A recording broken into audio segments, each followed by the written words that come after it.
Sa I përket grave që ju I druheni mosbindjes dhe sjelljes së keqe nga ana e tyre, këshillojeni, mos I pranoni në shtrat dhe I rrehni ato. Por nëse ato ju binden, atëherë mos I ndoshkoni më. Allahu me të vërtetë është I lartësuar dhe I madhruar.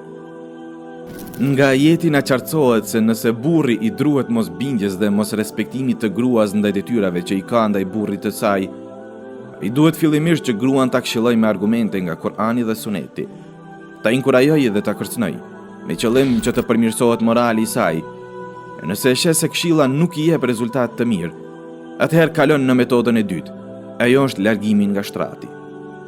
Qëllimi nga kjo metodë është që burri të largohet nga shtrati I përbashkët një periudhë të shkurtër, dhe këtë gruaja nuk ka mundësi ta përballojë dhe I vjen rënd dhe mundet ta nxitë që të përmirësohet dhe të bindet urdhrave të burrit të saj. Nëse dhe kjo metodë nuk jep rezultat, atëherë kalon në metodën e fundit dhe më të rëndën. Ajo është rrahja e tyre. Mirë po e lehtë.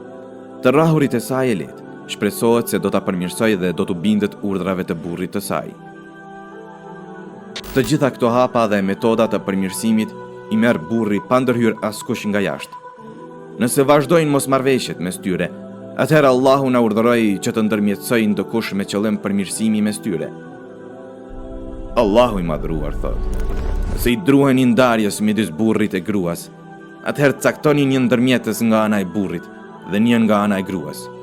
Në qoftë se ata dëshirojnë paqësim, Allahu sjell marrëveshje midis tyre.